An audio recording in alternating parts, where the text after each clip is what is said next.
Good evening, everyone. Welcome to our session on making HR initiatives count, supported by NUA. To lead this discussion, we have four speakers: Mr. David Harker, Director at Edson Professional Services; Mr. Avik Chanda, co-founder at NUAC; Ms. Aditi Radhakrishnan, HR Advisor and Leadership Coach at Mitara Consulting; and Mr. Anish Arvind, co-founder and Principal Consultant. So with this, I'm handing over the mic to Mr. Avi to lead this discussion. Thank you. Right, Anish, thanks very much. And a big thanks to Sujit, Shubhajit, and the entire NASCOM team. And very warm welcome to all the speakers, as well as everybody else who's attending live. Just a quick one to let you know that this is really the second of the series of episodes that are focusing on well-being and mental health in the workplace. Now, in November, the episode that NUVA and NASCOM did together, that focused on mental health experts. And we asked them for their views and experience of what's happening currently in the Indian ecosystem. Now, today we are actually broadening the canvas, and we're talking to corporate leaders, and we're talking to HR advisors and specialists. And our focus today is going to be around the HR initiatives, because of the continued pandemic crisis and Omicron, which probably is more than just a scare, the spotlight remains firmly on well-being and mental health in the workplace. And let me start off, David, by bringing you into the discussion and asking you two very straightforward questions. In your experience and going by what you're seeing in the UK and beyond, what are the chief concerns of company stakeholders regarding well-being and mental health? And B, what measures, what initiatives are they taking to address it? Okay, well, good afternoon. It's good morning here in the UK. Thank you very much for inviting me along. I up until a couple of years ago, I was a partner in Deloitte in the UK. And for about the past, 6, 7, 8 years, I think there's been a massive focus on mental health in Deloitte. I think they're pretty much one of the leading organizations in mental health initiatives. So I'll talk a little bit about some of those things. I read, I think it was just last week, there was an article in the New Economy Daily, I think it was, that said in 2021, mental health absences had driven sick leave costs up by 31% and was estimated to have costed employers £43 billion in 2021 in the UK. Now, we can debate whether those numbers are accurate, but the message is pretty clear that there is a direct cost on organizations of the performance of the organizations in managing the mental health of their employees. So there's a real bottom line impact for organizations about this topic, as well as, of course, a duty of care to their employees themselves. So this is a really, really big issue. And it was an issue, say, for a number of years, but the pandemic has just amplified the whole thing to a huge, different level. So this really is the number one topic in a lot of large organizations and small and medium organizations as well.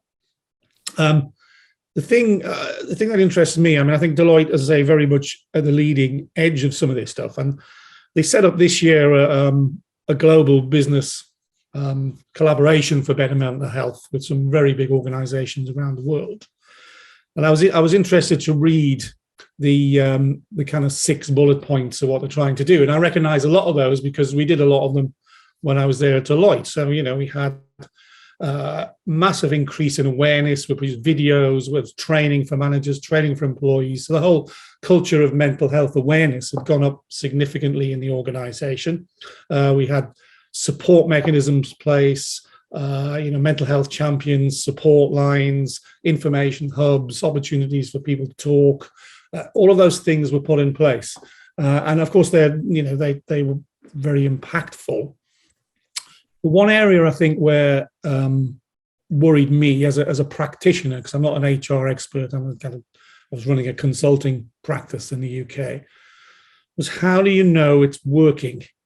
And I think this is the bit which I thought was really interesting to have some discussion and get people's experiences today, because number 6 on their bullet points for the global collaboration, as well as awareness and culture and all the rest of it, was to regularly measure the impact of those efforts.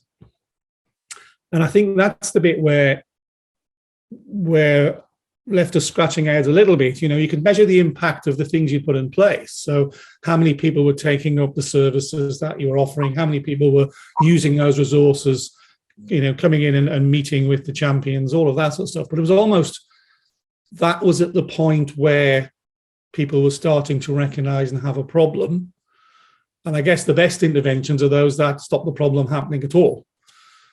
So that was one dimension. How do you really take a temperature check on that in a way that can actually prevent issues rather than respond to them? And then the second issue that worried me was, and I still think this is a problem, seen some of the surveys I've recently, is how do you know that people who may be having a problem are actually speaking up? So how do you find the people who still find there's a stigma around speaking up about mental health issues? Because that's, how do you have signposting of those issues for those people, and how do you deal with those? So I think I think there's no doubt the whole mental health awareness has gone up hugely. I think there's lots and lots of resources being put rightly to try and support people through that. I think it's the measurement bit, and in particular the measurement bit around prevention, and also the measurement bit about the people who you just don't speak up. And I'd be really interested to get any comments on all of that, hear from other people's ideas of the initiatives they're doing, and whether they've tried in any way to beyond the the usual staff surveys, one-to-ones, how they've gone about trying to understand the impact of some of these initiatives. And I think that's why this roundtable discussion is really, really important, Avik. Yeah, absolutely. Why don't we shift the lens really to India, and Aditi, Anish, hear from you both around your experiences on this. Aditi, maybe you want to go first. Good evening, everybody. Glad to be here on the panel, and thank you for this, very important topic. That is, I think it's important in the view of the pandemic, of course, but it's also important in the view of how India is growing and what's happening here as well.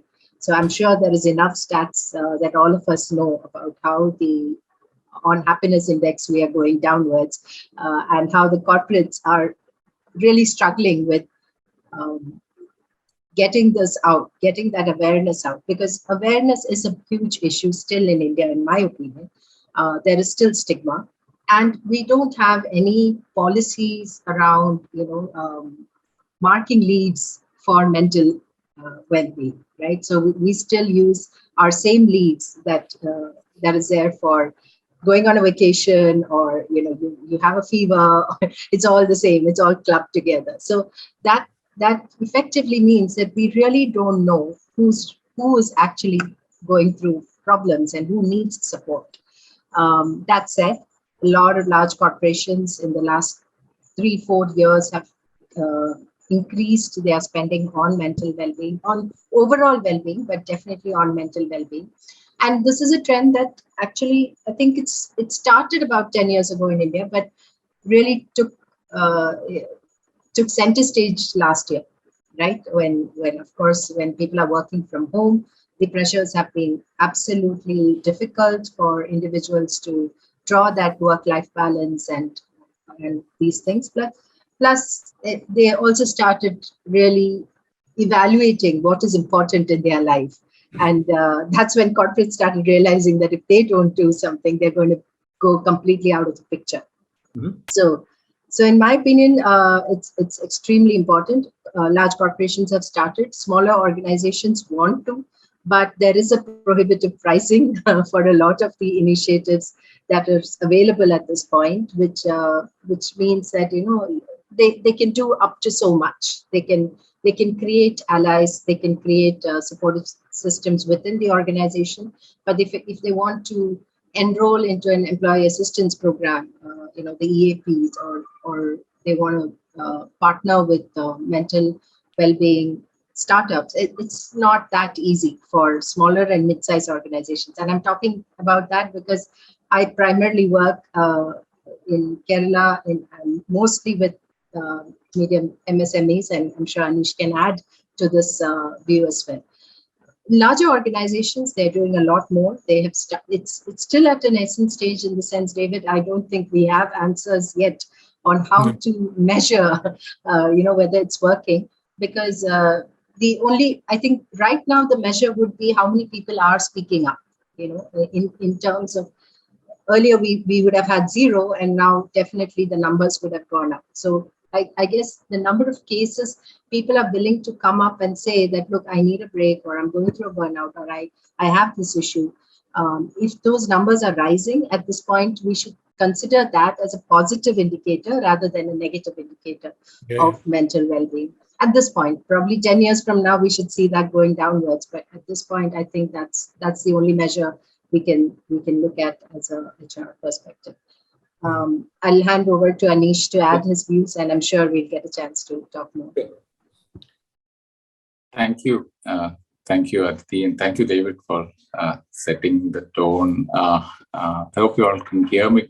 Really, there can be some noises around here because it's a holiday, so there'll be kids playing all around.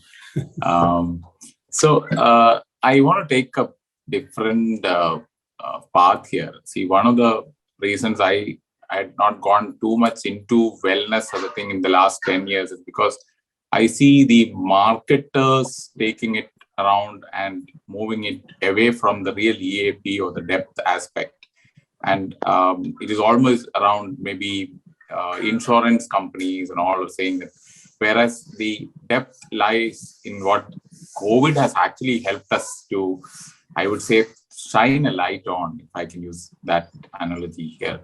And to move away from the corporate world a bit, it is on a global scene, it is these sportswomen like Naomi Osaka and I think Simone Biles in the Olympics.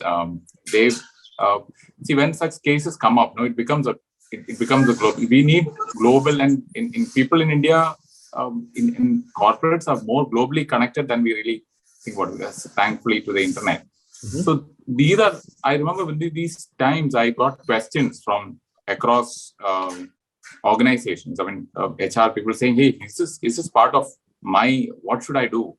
Those kind of things came up, and I'm really glad that at least then, apart from maybe the marquee corporates, who they would have large programs around this, the rest of them would start looking at it, and I'm really so that's when the real EAPs and so it's, to me, when I look at it, it is okay to raise this. Aditi brought that point, saying that it is okay, had to be told, because otherwise it would all be hushed and put on the carpet. So I think that is what has made. So I would, in a way, thank the SARS-CoV-2 to kind of and the work from home and all those aspects to kind of highlight this.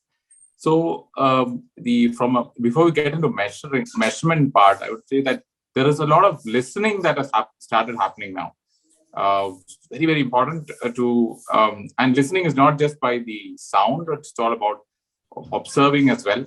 So that's also one part of listening, and then so I think it's a good start or a restart, I would say, or a jolt to a lot of us in HR.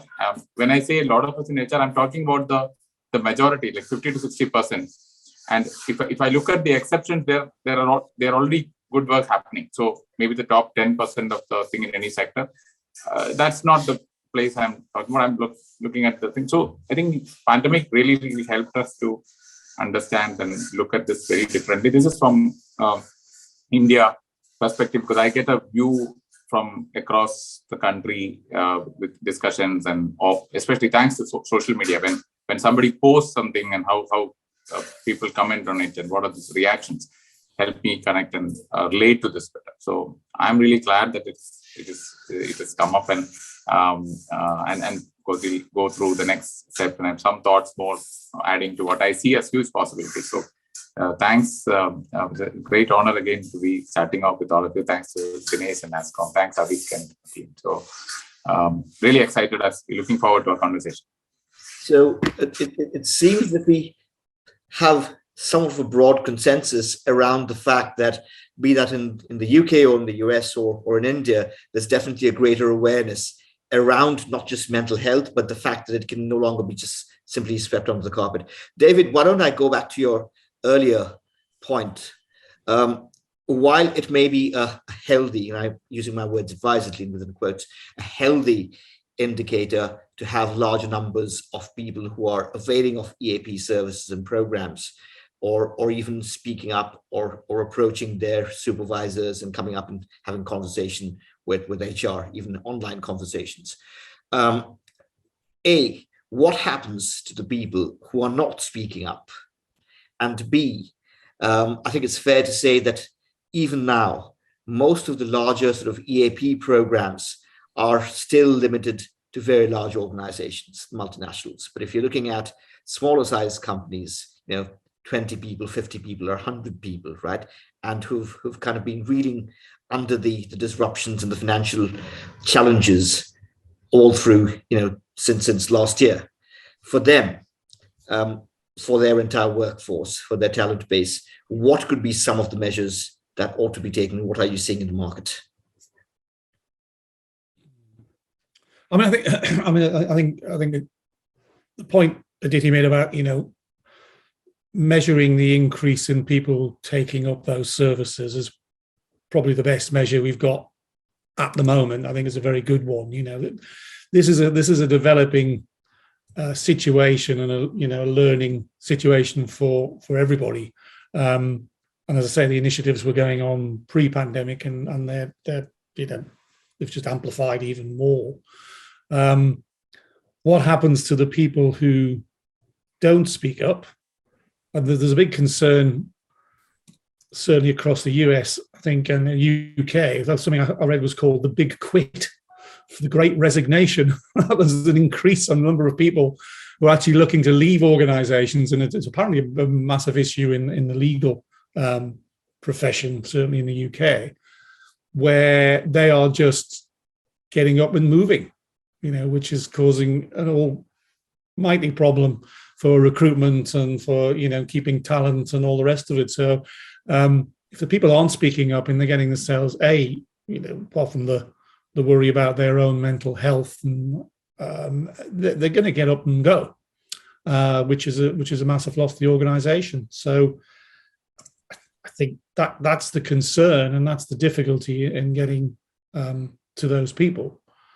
There's plenty of initiatives going on, and we're learning all the time. And I think companies and large organizations probably, as you said, different levels of development to some of the smaller ones, but we've all got the same issue. And I think next few years that this is just going to ramp up even more, Avik. Right. Aditi, would you like to add to that?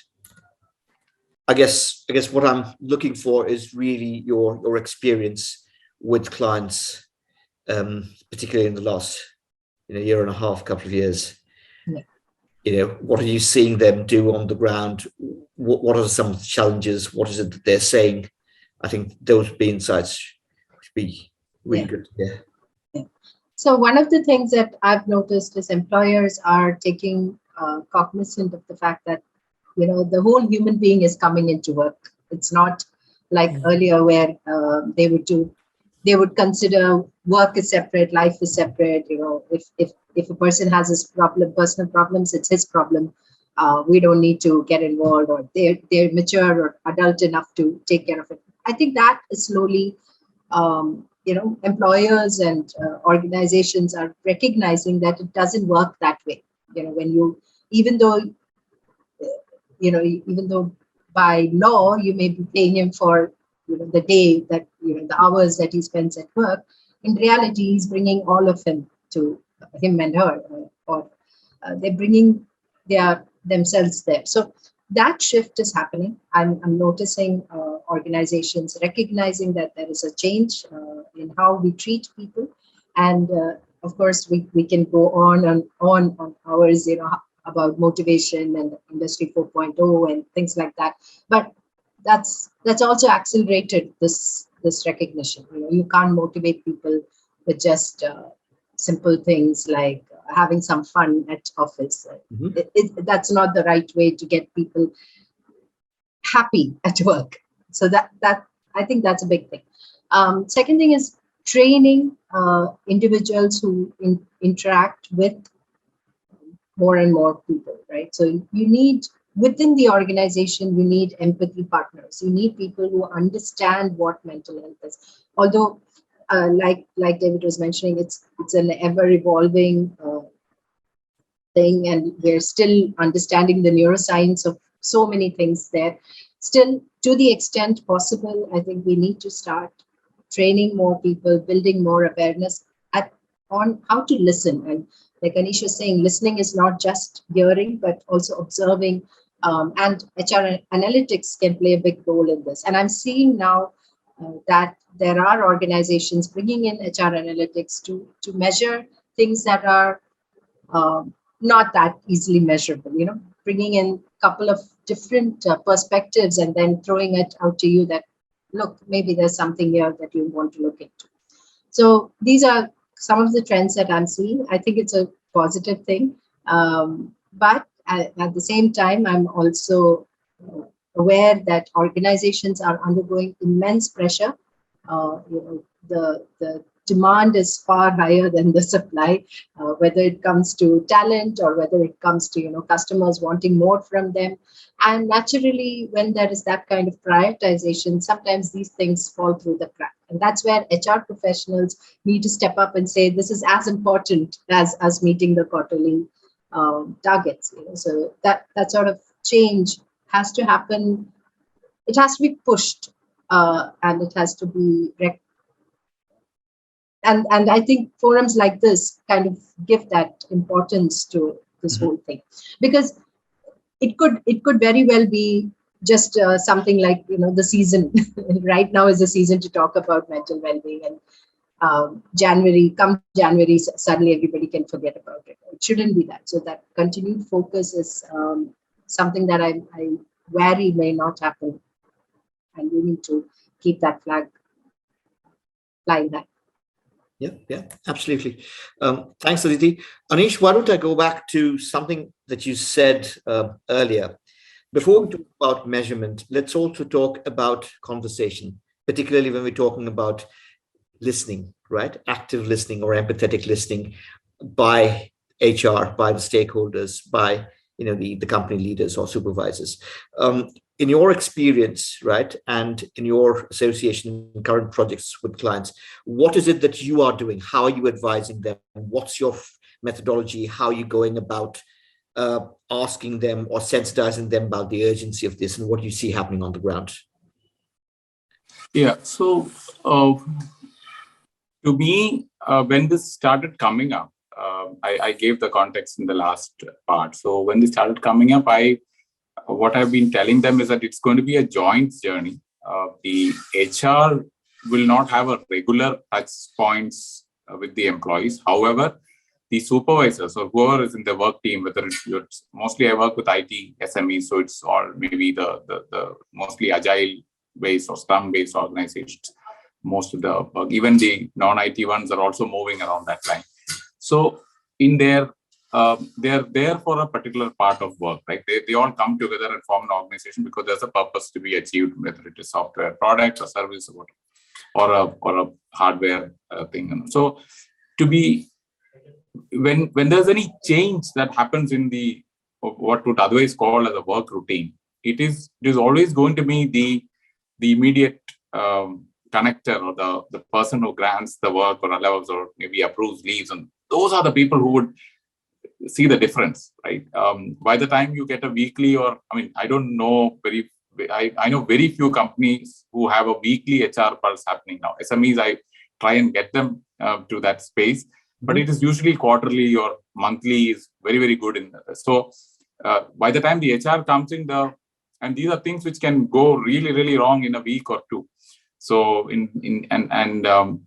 especially after the pandemic, the first part of the pandemic, it was all hell broke loose, kind of, right? The first 6 months or so, like March to the September period. So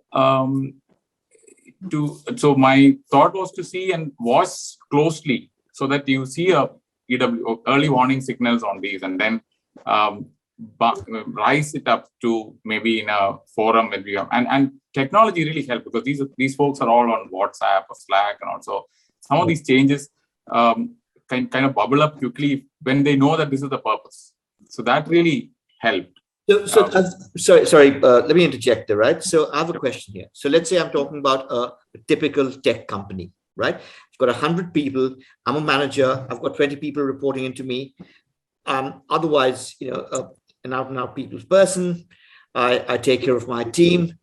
They come to me for all kinds of advice and reviews, etc., not just code review, right? Great. But I am not equipped. I'm a technology person. I'm an engineer with 5 or 7 or 10 years of experience, right? I have no clue at all about cognitive behaviors. I have no clue about empathy. I have no clue. Forget about cognitive empathy versus affective empathy and all that kind of thing, right? When you say early signals, when you say danger signs, when you say red, yellow, amber flags, I have no clue what these are. How would I know? I understand. Great point. So it manifests as a change in the work aspect. Only then because everything has to be, if it can be as simple as maybe timing changes, absenteeism, okay, or something that would have happened in, let's say, within a 2-hour period would not happen after maybe even 10 hours. So these things will be tracked, and these are very easy to, and of course they're not cognitive expert, but these changes they can spot. And when when these things come up, so maybe in March, April, we talk to all of them and say, hey, watch out for any change in this, and then bubble it up so that we can bring it up, and then maybe you take it to an EAP level, or even maybe a session or a listening or an observation, because there was no point. We couldn't go to those places. We're all going through lockdowns, right? Mm-hmm. So, but thankfully there were a lot of material available, and say we can ask some of these questions. Okay, is there a young one, or is there someone sick, or those are aspects, and we are right into their homes, right? We can see signs there as well. But right now, if I've blurred the background, but if you have not, you would see a lot of this. So some of those things, this blurring technology and all, were not available earlier. In the initial days, even with so some of those things are very easy to spot, and because they are aware that okay, these are signs which we need to bubble up and flag off and get, it really helped, and such the ends to, or the next step in the discussions did happen. And I will take one particular case to kind of without taking any names here. There was a person. Can I spend that time? Is it fine? Yeah, absolutely, please. Yeah. Okay. Yeah. So there is a recruiter. Okay. And there's a huge recruitment drive going on. And this is a product company, so it's like very, very hard to hire people, find people in the first place, and then it's a selection ratio of, let's say, 1 to 2 or 5%. And all that's the kind of hard it is to find people. And there are serious things that used to happen suddenly, that those things were not happening. And that's when, in fact, this is a small company. The CEO reached out and to me and said, okay, this is happening. Do you know what we do? So we were able to find out that this person was going through what maybe 10 years back would have been left alone as a personal problem, right? So, and connected to that, there's a lot of aspects. There was a professional counseling going on, and all those aspects which, but after this was found out, and the way being an SME, the way the person managed was amazing. And what they said was that, hey, there is nothing wrong. You really like the work, right? So that part is great. So so the person was about to kind of leave the work completely and say, okay, I'm done. Let's not. But the way we got them to do is that, okay, work is not the issue that with you. The issue is the other part, right? So let this be stable. That maybe that's the only piece that you can hang on to get the other things right. And in this particular case, it really helped. And all that the person needed was that extra time or listening ear and all those aspects. And this concept, if you believe, is scalable, is what I have seen. Because I've come from large companies. I've seen this happening in a Wipro, in a Jetpack, in a Century Rayon. In fact, my first year was 1.5 years in my career was to look at reducing absenteeism caused by reasons like prostitution, drug addiction, and betting and all those stuff. So it's the same across, because human brain, the neuroscience of that is very similar. So I think we categorize too much by saying big company, small company, but everywhere it is the same human Homo sapien around, right? So that's that. I hope that clears their case, and we'll be able to spread more light. Thank you, Avik, for that diversion. Yeah, thanks, Anish. So a little sort of checkpoint call. We've got quite a few industry experts, CXOs, directors, HR specialists who've joined us. And what we'll do is, thanks for joining in, and hope you're getting some valuable insights and takeaways from this. What we'll do is, around the 5 p.m. margin time frame, we'll then ask you to unmute.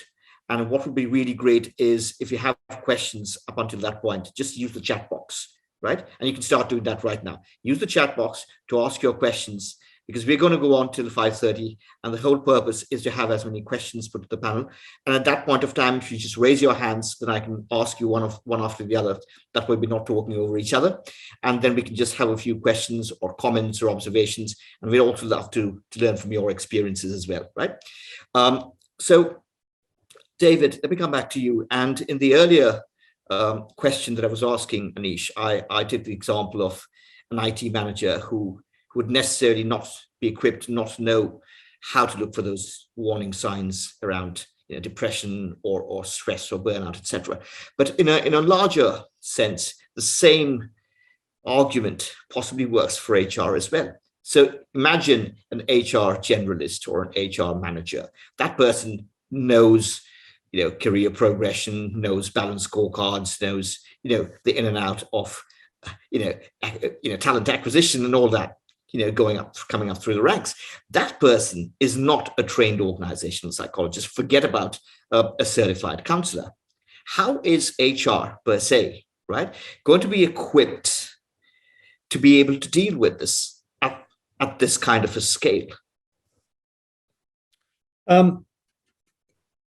think the role of HR, is an interesting one. I think you're not going to solve this problem just by equipping HR, is the first thing. Everyone needs to be aware of mental health issues, all the managers, even employees who can spot warning signs in fellow employees. It has to be throughout the organization.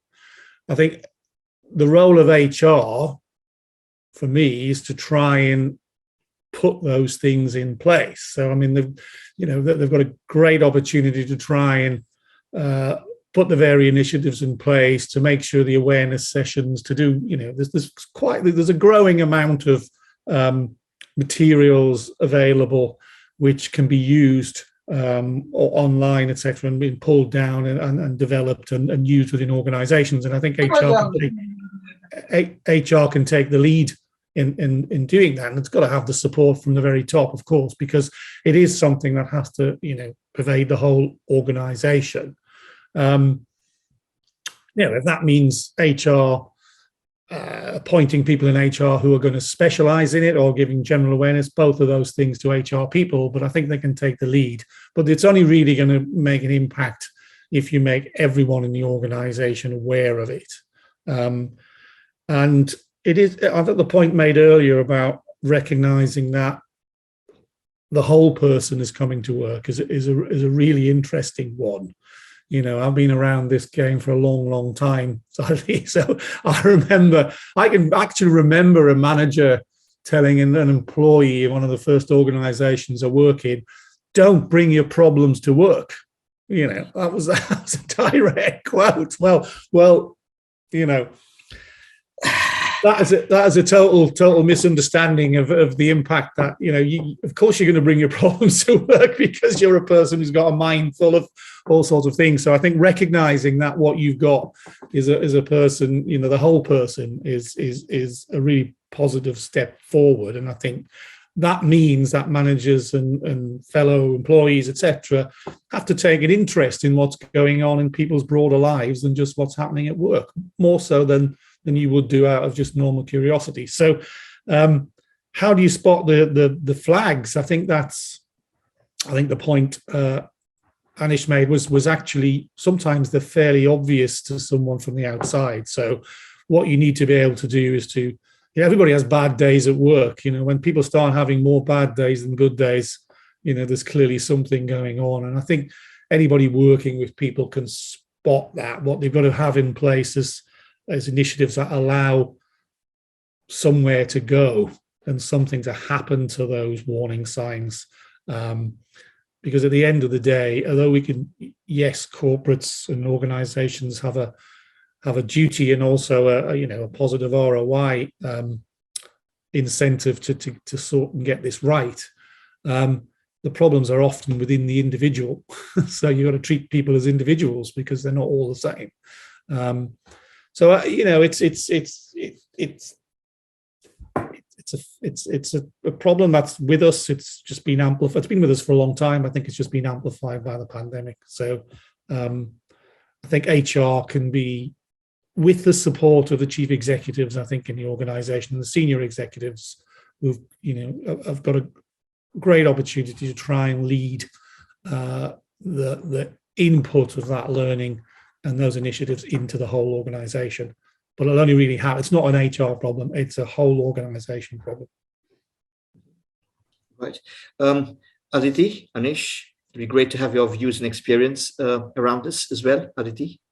Yeah, so David, I really would love to agree with you that it is not an HR problem and it's a whole organization's problem. But in the 20 years that I've been working, I think people are still think that anything to do with people is HR's problem. If somebody is not speaking well to someone else, rather than they sorting it out, they'll just bring it to HR. So that tendency is still there. It's not gone, okay, and it is not going to go away that easily, because line managers are people who are promoted to that level because they did their last job well, not because they are good at teaming, or they understand, or they're good listeners. Our leadership assessments are still very A-type personalities, aggressive, you get your work done, you become a leader, which unfortunately drives many of these things. I think what has happened is at a global level, there is some now talks about, these things need to change, and we also need to look at people who are quieter, but the quiet leadership style has to be brought to the front and things like that. But on the ground, I don't think it's changed, and it's going to change that easily till the next, 2 generations later, because the next generations are going to push these changes through us, whether we like it or not, because they are already very, I won't use the word woke, but they're very aware. They are far more in tune with all these things than we are. We're still trying to get policies and processes and things like that. But I think what I see in my teenage son is, the way they talk about even simple things like diversity, gender diversity, or if someone makes a comment about, let's say, homophobia or racism or something, they have it in them already to recognize that it is wrong, and this is the action we need to take.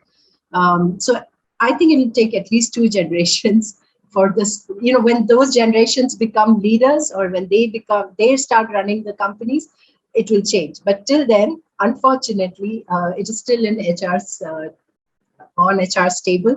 And yes, naturally, as HR, we can't just. We need to get people to be aware and get them to start looking at things themselves. But I don't think many of us use these opportunities as teachable moments.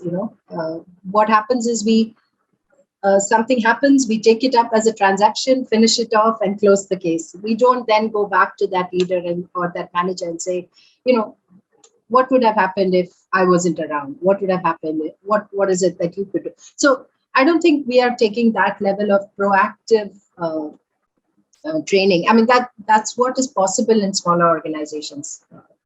At least I still feel there is that constraint of time and effort that we need to match. So yes, it is everybody's problem, but for some more time, it is HR's big problem. That's my view. Anish, do you agree, disagree, your views? I've been slightly luckier there last 5 years or so, I guess. The folks I have got to work with, and it's, of course, come through referrals and also it's all under 40, under 30, typically 28 to 35-year-old CXOs. Mm-hmm. Who's very well read. They may not be flamboyant speakers and all, but they're very well read, and they've seen life as mostly people have come through sales careers and who are now running companies. They've connected to. In fact, I used to tell my team in the 2010-2014 period that the best of human connections I've learned not from the textbooks or my professors, but from sales team leaders. Okay, people who manage sales teams. I mean, I had a very lucky role to manage a sales and marketing team of Wipro's consumer care division some years back. It's almost been 10, 15 years now. So they have so the empathy pieces. They would know details about. For that manager, it's his target is done only through those folks, right? People on the ground going in. That really connected me, and those are similar folks who are running these organizations now. Now it will be tech organizations. They've come onto IT. They have a product. They have they know the market, and they know that these are people. So to me, when these flags start coming up, they are able to, they come to me with, okay, this is what has happened. So now you come in and very quickly turn around and then solve. I would see there is no like one magic wand and all, right? So there is a lot of listening happening. There's a lot of time being spent. And the pandemic did give us that extended period of time as well, right? Within ways we could talk a lot, even through, all the other engagement, so-called activities, like beautifully put, Aditi is saying that we took it as a tick mark activity. Those really doesn't help.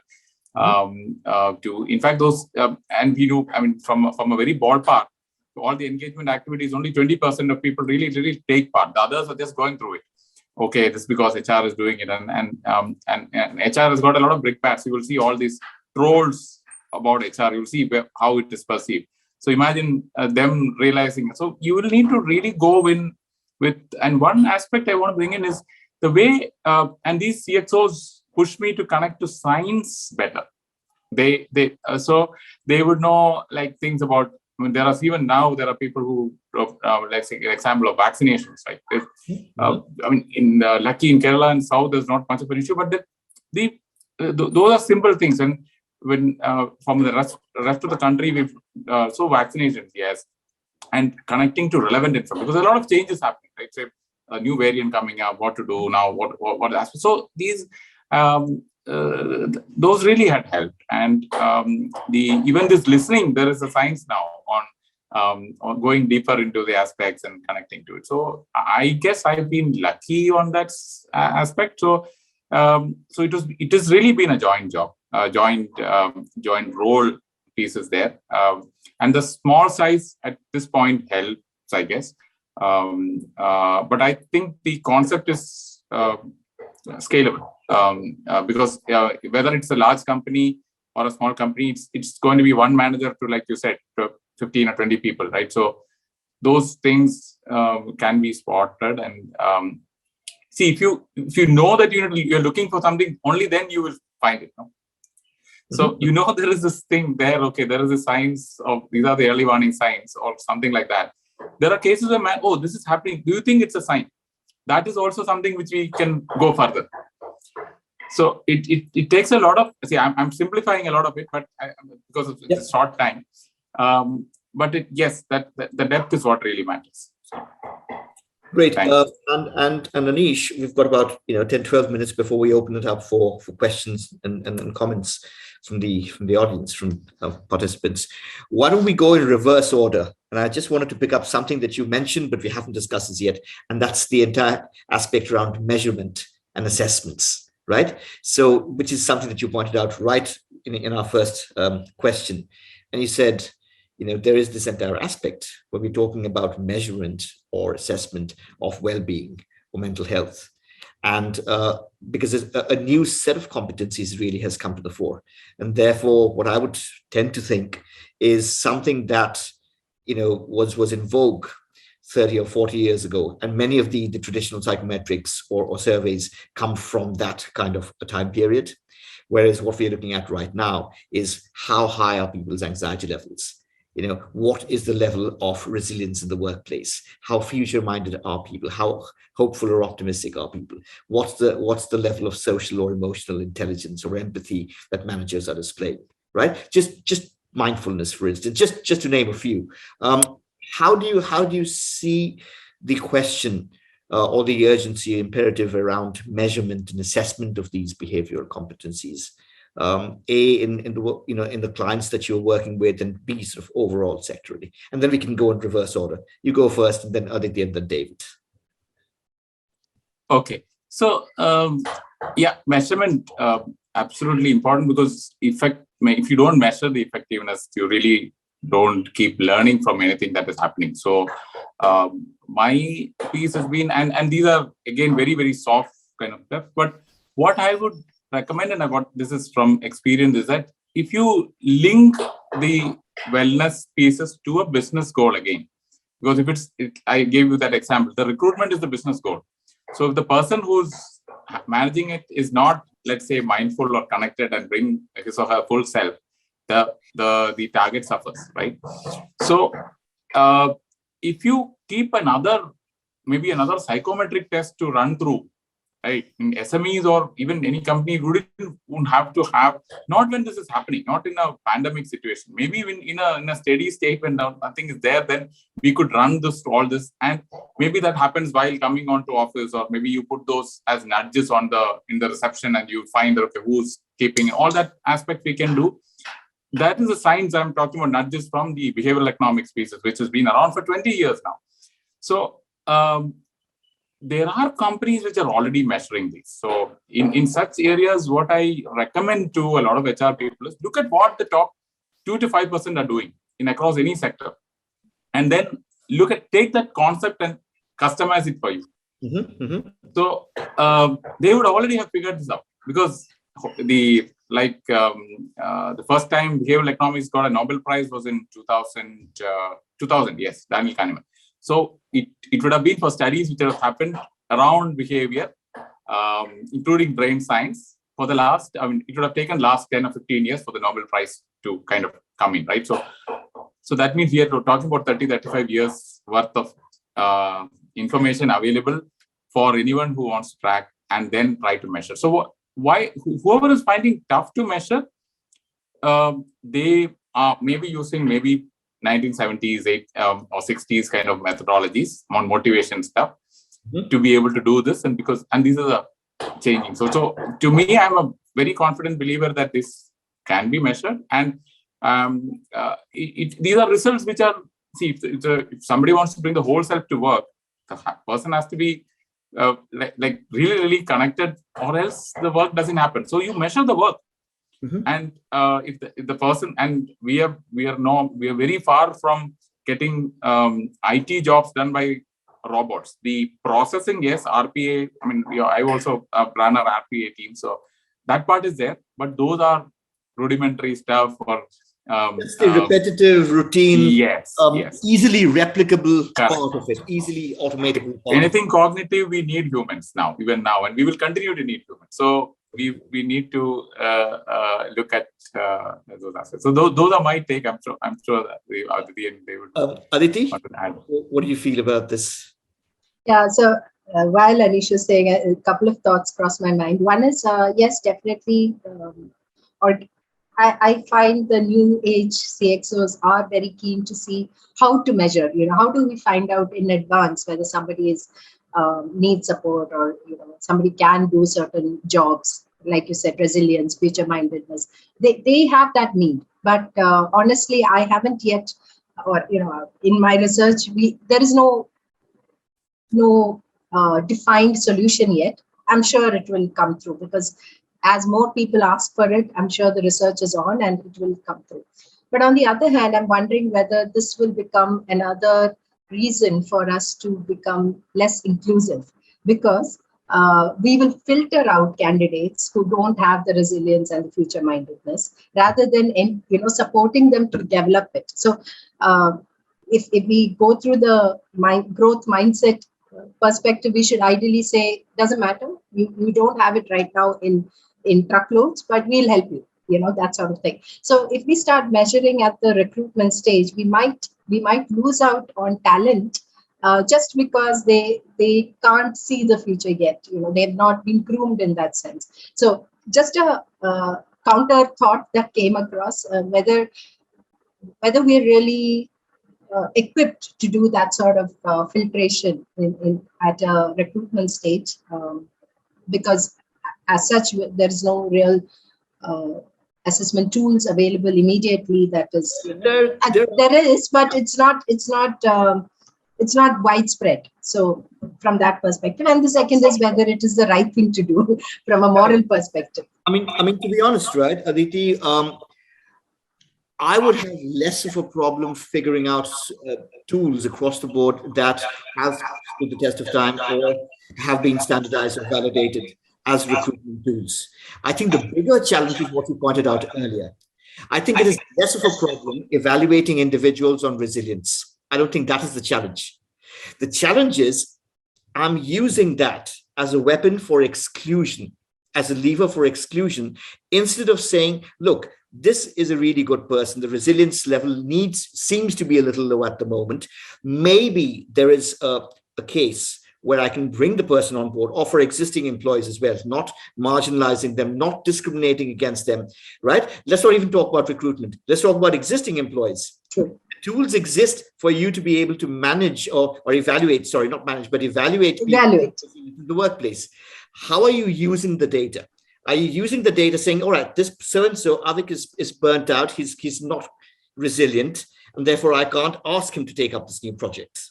Or am I going to say, look, Avik's a solid guy, he's been with the company for 5 years, he's got these core competencies, his resilience seems to be a little low, let's figure out why and let's help him to up the needle there. Yes. Yeah, my main point was that are we mature enough to make that kind of thinking and decision and move forward in that direction? And just because we have the tools, not use them as a weapon for mass destruction. That I think is the big danger. David, quickly your comments around this before we open it up to questions. I mean, I think that's I think the last point that you've just discussed there is really interesting one. Are we mature enough to take that information and deal with it in the right way to develop people? I mean, I absolutely get the point around using it to filter people out. I think that's a dangerous place to go, and I think you will miss out on a lot of talent. But checkpointing where people are. I mean, these things are very rarely black and white, by the way. Just because someone's got some red flags, amber flags, whatever they are, doesn't mean that there's an overall problem. It's about saying, what's this about? What can we do to kind of support? And quite often those things will be, as we said earlier, those things will be things that are nothing at all to do with work. They can just be kind of amendments. So I think measurement's really important. I'm a big fan of, what measured gets done.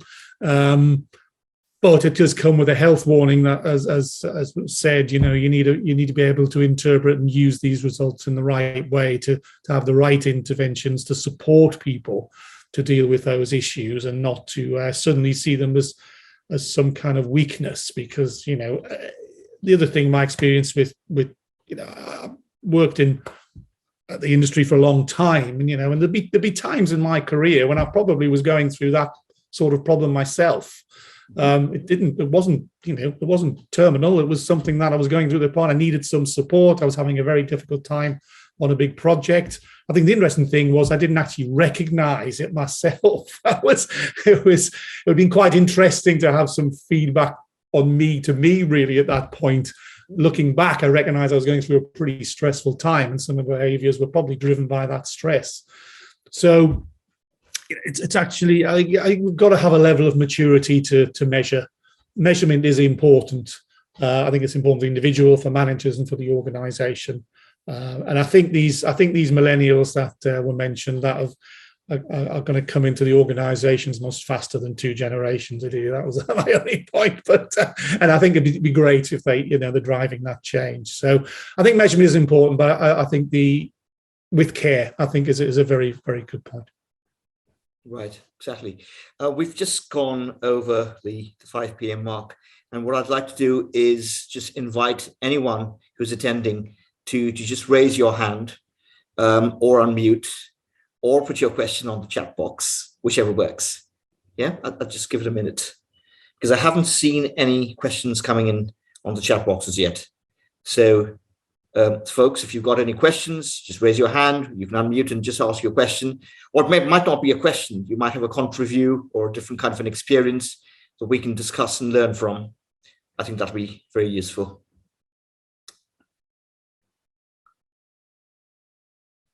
So, Sujit, I don't know if it's a technical thing, but I don't seem to see any questions from the other attendees. So I'm asking, so anyone can ask questions. So this is a roundtable. So we need some questions to be answered by the panelists. So they are qualified enough to answer all of your questions. So please feel free to ask. You can unmute yourself. I think there is no technical problem. If anyone, please chat me. Right. Okay. So I can see. I think I can see everyone's on mute and off cam. So whilst I have you on screen, Shivaji, do you have a question?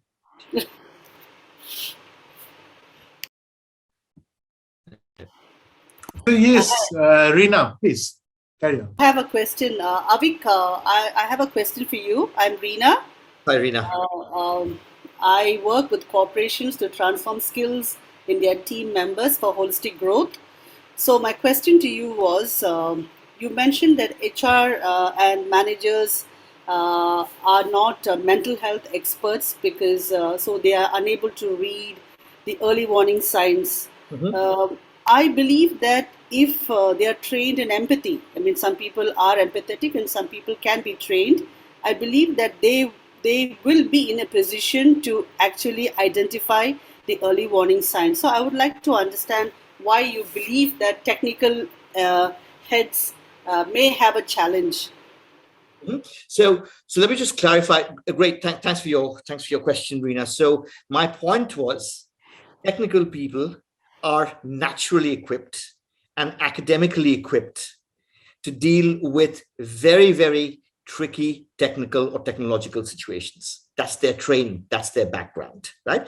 They are also equipped to look at project hurdles, setbacks, delays. And to the extent that that involves people-related dynamics, yes, that is what they're trained to do, right? They are not necessarily equipped. So in the engineering schools or in the MBA schools, you don't have EQ as part of your curriculum. Maybe it's just we're just starting to see that maybe in places like XLRI and ISB and some of the IIMs, right? But they're not naturally equipped. What I think definitely is doable is for them to get trained. And the way that training might happen, and I've had some certain conversations with psychologists, more and more, and Reena, it'd be nice to know your experiences when more and more corporations are not just reaching out to executive coaches and business advisors, but they're also reaching out to psychologists and saying, look, can you take group sessions, right? So they're not counseling sessions, they're not more like workshops. And that is where, what those early signs are and checklists for that Anish mentioned, together with saying, all right, what is it that we should be looking out for? And if that happens, what is it that you do? So really playing out scenarios and scripting and doing role plays and bringing it to life so that they start to recognize it when it happens on the ground. Does that begin to answer your question? Yes, it does. Thank you.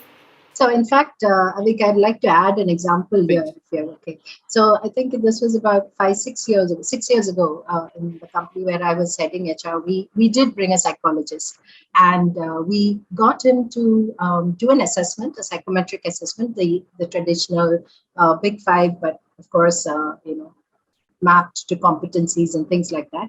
But along with that, we provided opportunity for individuals to connect with that person.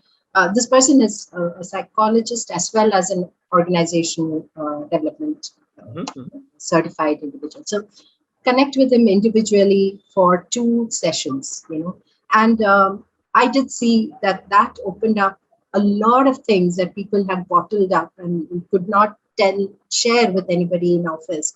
Of course, due to confidentiality, of course, I wasn't privy to what is happening, but I knew that there were things that were quite intense for that individual, because the individuals came back and said, this was a life-changing opportunity. That's something that really was bothering them for years. They could really talk to someone and understand why it was happening, what was happening behind it. And it helped them big time. So you're right. There are organizations trying this. Of course, it is a trial and error state right now, not necessarily something that is being done in large scale. But like Anish said, it's definitely scalable and definitely has value. So I thought I could add that. Yeah, absolutely. Thanks for that, Aditi. Any other questions, please? You can use the chat box. So, Avik, here is my favorite questions to you. So suppose I am handling a customer from my home. So while I'm working from home, I'm having a discussion with my customer, and that day is a bad day for me. And I'm handling that customer, high performance customer, means getting a huge revenue expecting a huge revenue from customers. So what happens if I lose the customer because of the bad day? So how HR will cope, and how I will manage myself accordingly? Is there any ways to measure that and get better? And is there any way of measuring these losses due to bad days in some resources somewhere? To panelists, even each of the panelists. Right, that's great, Shubhajit. And why don't I first defer it to David and Anish also to pick this up to begin with, yeah? So I think the first thing to say is, just because you've had a bad day doesn't mean you've necessarily got a mental health problem or you've got an underlying, people have bad days. People perform badly on some days compared to others for lots and lots of different reasons. So I think understanding whether that was just a performance issue on that day, could you have been better prepared? Could you have, what was it that caused it to go badly? And what you might do about that to follow up is just normal professional type activities, really. If it's because there's an underlying problem and you're continually performing badly because of other issues, then that clearly needs to be addressed in a very different way. So, and that's where it's interesting going to the example that was just given about the invention around psychologists. I think that clearly went well for the people who engaged in it. But sounds like it might have been a bit of a one-off. I think the question is, how do you get processes in place and opportunities in an organization to actually have those conversations in a more embedded way, if you like, in an organization than just as a one-off event. So the first thing is, just because you had a bad day doesn't mean there's a big problem. If there is a continuing performance issue and you're aware of it, I'd hope There should be processes in place to have the types of conversation that was to help you move forward and deal with those underlying issues. But organizations have got to put those things in place and make people aware that they are available to them, and get away the stigma of actually allowing someone to speak up. That's difficult as well. You can put the opportunities in place. Mm-hmm. If you're underperforming continually, you want to do something about it, it's quite hard to go forward and admit that. And we've got to try and deal with some of that cultural issue, and that's a tough call as well. Yes, absolutely. Anish, your views on this? Yeah, I concur with a lot of what David said, because it's unless there is a pattern, it would not reach HR. So we directly get into. So it's like I said earlier, it is going to be the immediate supervisor who would be looking at the revenue aspect and say that, okay, there's an expectation from that call that didn't happen.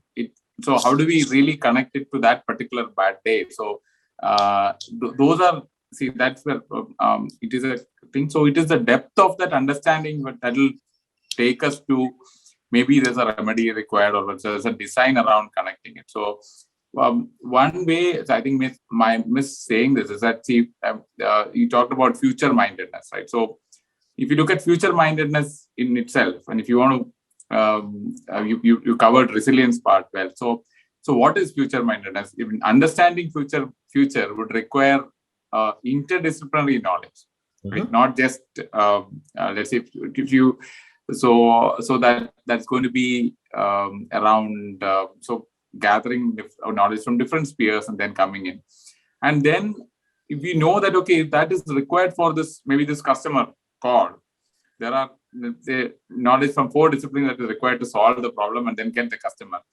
And consistently, if this person is not able to do that, okay, bad days or wellness issues or whatever, then there's an intervention required, right?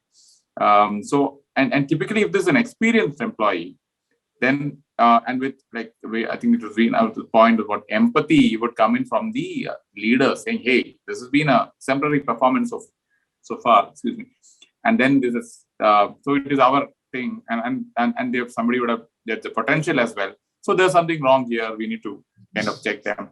And in a lot of cases, they would not really come out at the first go, right? You really have to be making them comfortable. That's where that it's okay to say, that confidence has to come in. So that is where I think HR can accept that facilitator or even a project manager role with the senior supervisors to be able to ensure that these flags are being seen. Or early warning signals are being seen. There is a lot of learning inputs to be able to be shared with them and saying that these are signals. Watch out for them, and this is it's really possible, is what I would say. I hope that gives the viewers. Thank you. Yes, absolutely. Thanks for that. Any other questions? I have one chat. Yeah, Manisha has written one question. So I hope. For some reason, I can't see them on the chat box. So if you could just unmute yourself, Anisha, and ask the question, that'd be great. Please.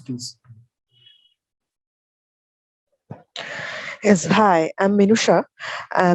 Actually, we are doing screening the candidates, the first level of candidates. We are asking their current CTZ and expectation CTZ. Actually, I'm working in an IT company. Yes, I'm a senior HR over there. So first level of screening. So some candidates demands high expectation of salary. So how can we? Because if they are having only 2 to 3 years experience only, maybe it will be the current CTZ. Maybe they are getting that or 2.5 or 3 LPA only, but they are expecting that unpredictable. They are asking that like 10 LP or 12 LP the expectation salary they are asking. So how can we handle this kind of candidates? But they are very confident in their technical skills. So in IT technical skills, they are very much confident in that. So they are asking. So commonly it's happening is last 3 or 2 months we are facing these kind of issues. So how can we handle this kind of candidates? How can we respond to them?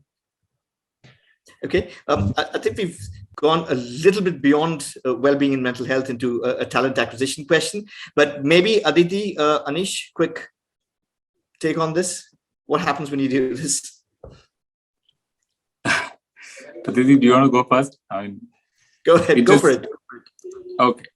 So, so when you mentioned handle, what do you mean? That is the question back. So you would already know what your budget is and the situation, right? So if the candidate is required for your role and they are confident and the tech background, the industry actually, I did handle this question in a larger NASCOM forum about 7 months back. It has become a talent market. So that would require a lot of change. I don't think the handle is the right word. You'll have to look at if you really want the person or not, and they can be very straight with them, saying this is what our their role is, and if they want to come in, and they can come in, because it's I've done this with very big companies. I've done with like when I was with GE, we never used to bargain at all. They were they said this is a stand, and when I moved to a smaller company, I did the same thing, exact same thing, because the concept is similar, so it doesn't require a size of no.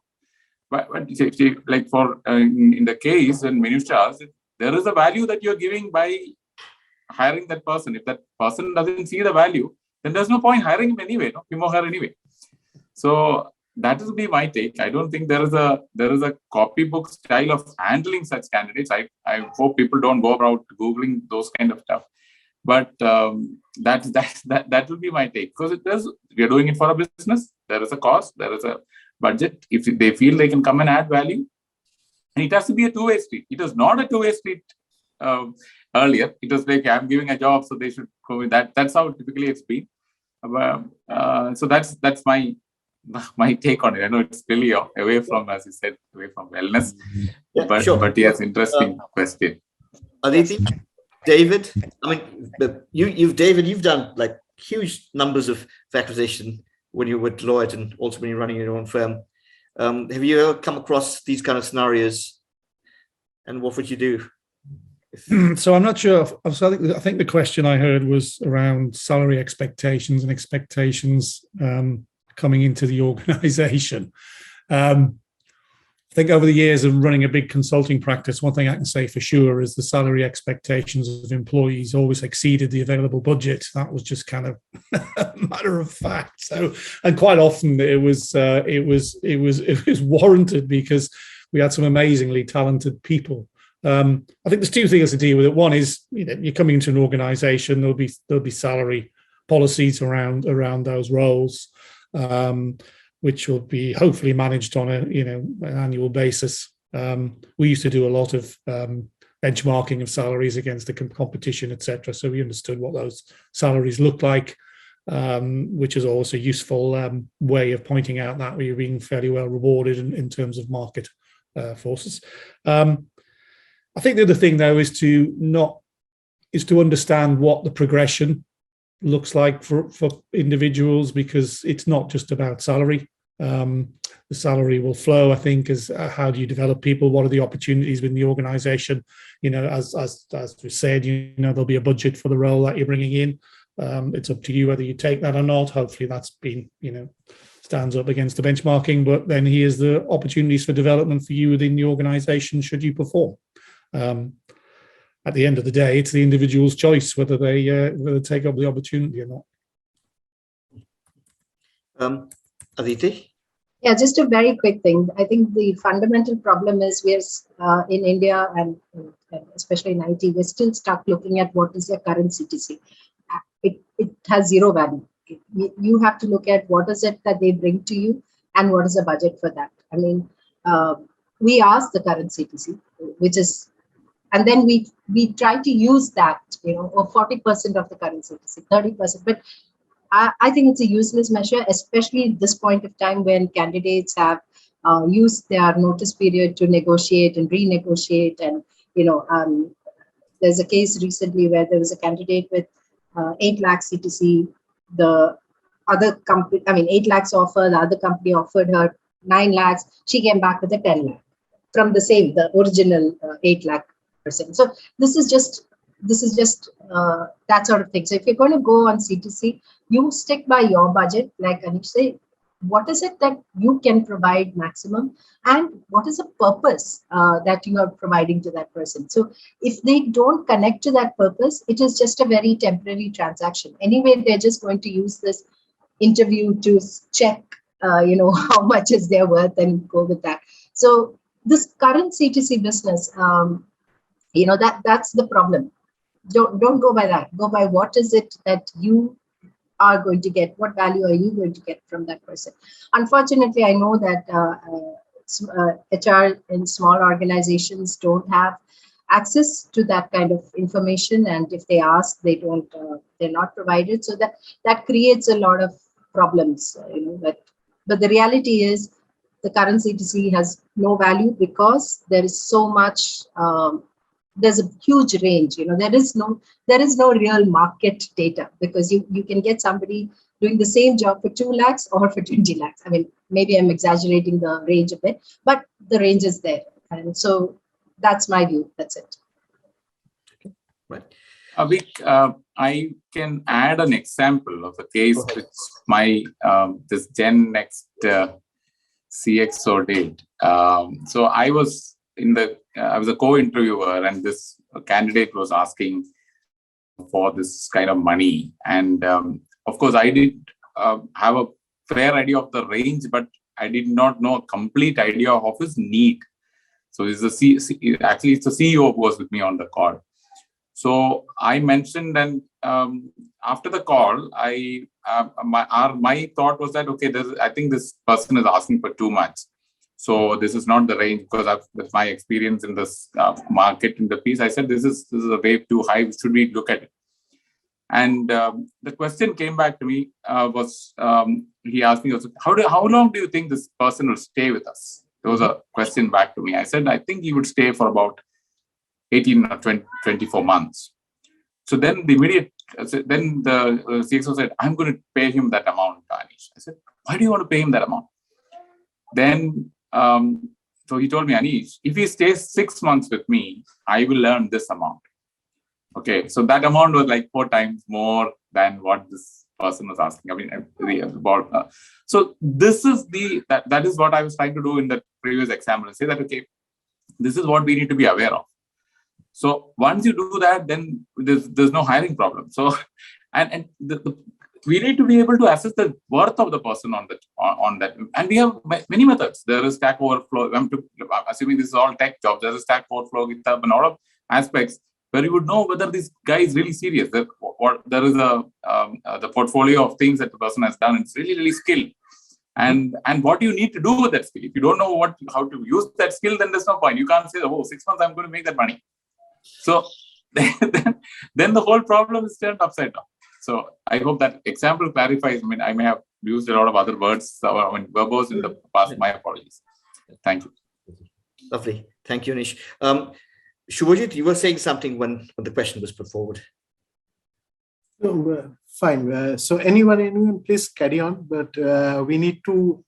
This is a wellness session. So how just keep this wellness aspect can be incorporated into the HR aspect. So Avik, you can and the panelists can throw some lights that how HR policies can be. It's part of an HR policy of mental tiredness, like things people want to take leave once again. So if we discuss around this. Okay, maybe I'll just give a very quick 30-second view around this and have the other panelists comment.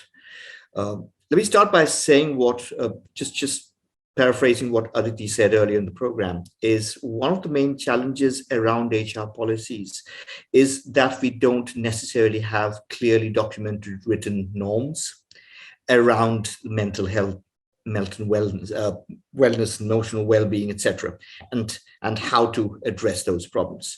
One thing that I could suggest, and which is very recent, even in the international forum, is the new ISO standard that's come out. So if you're looking at ISO 45001, That talks about occupational health and safety, and that's been around for a while, right? But there's this new thing that's really come into vogue in the wake of the pandemic, and that's ISO 45003, which talks specifically around psychological safety. And I think if we take the norms there as a kind of a reference point, and HR together with organizational psychologists work to curate them for the respective organizations, that might be a good starting point.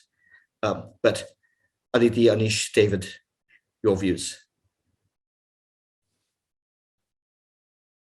Yeah, I mean, I think it's there's been a lot of large organisations, mainly global IT organisations. There's been quite an interesting developments on ways of developing wellness through additional leave, wellness days, all sorts of initiatives, which have been really interesting to see how they pan out. I think in my experience, actually, it was people who were kind of highly stressed and having these difficulties. It was quite actually difficult to get them to take the leave they were entitled to in the first place. So I'm kind of watching some of that with interest. I think the concept is a good one. If people are aware enough of the fact that that's things they should make use of. But as I say, I think quite often when I have come across employees who've been in a difficult position, you normally find they've got loads of leave they haven't taken. They're working far too many hours. So if you make those things available, I'm not sure that actually make the best use of them. But culturally, and as signposting from an organisation to say we're doing this because we think it's necessary and we want you to be aware of your own wellness, I think that's helpful. So my kind of jury's out for me a little bit on some of these initiatives and how they get on, but we watch with interest and see how we get on. Aditi? I believe, Avik and Shubhajit, analytics has a role to play in this, because unless you have the data of how people are using leaves, or whether they are taking time out, and whether they are putting in more hours than they should, at a larger scale, not just okay, this person is doing it, but is there a trend there? What's really happening? And that, I think analytics is a good tool for us to start looking at mental wellness and these connected policies. But there isn't anything written yet, and there isn't definitely there's no government policies around it.